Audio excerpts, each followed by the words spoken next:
بسم الله الرحمن الرحيم. وعن أبي حبيرة عائش بن عمرو المزني وهو من أهل بيعة الرضوان رضي الله تعالى عنه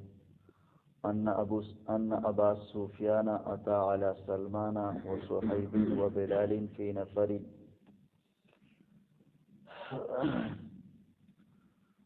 ابو حبیرہ عائز ابن عمرو المزنی چې دا د بیعت الرضوان والا نه دی، فرمایي چې ابو سفیان سلمان صهیب او بلال باندې راغی نو او داسې څنور کسان چې او دای ویل چې ما اخذت سيوف الله من عدو الله ما اخذها، ندی اغسطی توری دا اللہ تعالی دا دشمن دا اللہ تعالی نا ما اخذها اغسطل لدی. فقال ابو بکر اتقولون هذا لشیخ قریش وسیدهم، آیتا سوائی دا خبر یو شیخ تا دا قریشن و دا غی مشر. ابو سفیان را روانو او وقت لا مسلمان نو دی صہیب او سلمان او بلال او داسې نور کسانو غریبانان دی ناستو، نو دی ویل چې ګوره دا د الله دشمنان دي، د دینه د توري چا واغستې دي غریبانانو، لکه بدر کې د دوی اویا کسان مردار کړي د کافرانو او اویا کسان هغه قیدیان راوستي، د هغې د لاسونو نه اسلحې او وسلې او تورې اغستې دي. ویل دی غریبانانو ګوره دې خلکو له څه ورکړه شکست ورکړه. نو دی او سلمان او صهیب او بلال دا ټول د بار کسان دي که نه، لکه مهاجر دي، هجرت یې کړی د بهر نه راغلی دي، لکه سلمان د فارس نه راغلی دی، صهیب د روم نه راغلی دی، او بلال د حبشو نه راغلی دی. نو د دې وجې نه د مسافر سړی چې نو اکثر دا دي کلیوالو ته لږ داسې دغه ښکاري، پوه شوې که نه، مړه دا خو مسافر سړی دی نو اوس که نه، نو دا د دې وجې نه هغې ته دا داسې کمزوري غوندې ښکارېدل، په نظر کې ورته سپک ښکارېدل. نو ابوبکر رضی الله عنه وویل چې ګوره دا خو بیا هم مشر دی د قریشو، او ابوبکر په خپله هم قریشي و، او دا یو فطرتي پروګرام دی چې سړی د خپل کلیوال او د خپل علاقې والا څه کوي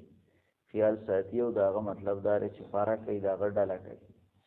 نو اگر چې دی لا مسلمان نه و، خو ابوبکر بیا هم وویله چې تاسو د قریشو سردار ته دا خبره کوئ.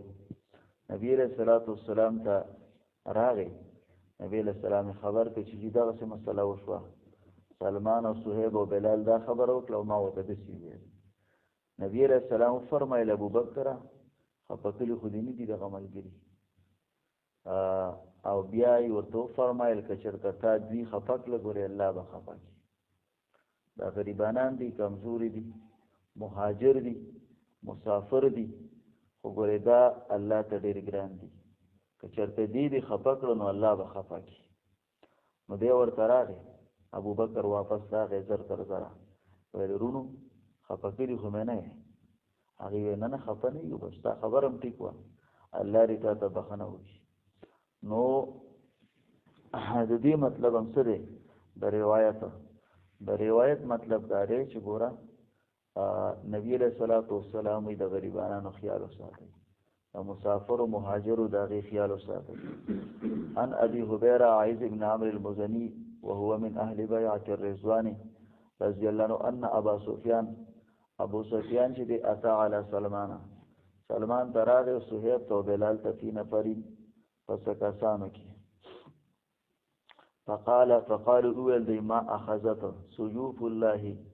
ندی اغسطی توری د الله تعالی من عدو الله د دشمنانو د الله تعالی نه ما اخذها اغسطلو سره، یعنی مطلب حق ولا نه دی پوره کړی. فقال ابو بکر رضی الله عنه ویل اتقولون هذا لشیخ قریش، آیا تاسو دا وایي دا خبره شیخ د قریشو ته وسیدهم او د دې سردار ته. فاتى النبي صلی الله علیه وسلم، نبی علیہ السلام ته راغلی، فقال فاخبره خبرې که. فقال نبی علیہ السلام فرمایي یا ابا بکر، ای ابو بکر لعلک شاید چې تا اغضبتهم دی خفه کړي، لئن كنت اغضبتهم که چېرته تا دوی لره خفه کړي، لقد اغضبت ربك رب دې غصه کړی دی رب دې خفه کړی دی فاتاهم نو دا ابو بکر دې تراغه فقال ویل یا اخوته ایرونو اغضبتكم تاسو ما خفه کړی زمانه خفه خونه قالوا غي ولا نا يغفر الله لك يا اخي الله دې تاسو اورا بخنوږي الله رب العالمين بجانب ربنا ظلمنا انفسنا ربنا واتنا ما وعدتنا على رسولك ولا تخزنا يوم القيامة إنك لا تخلف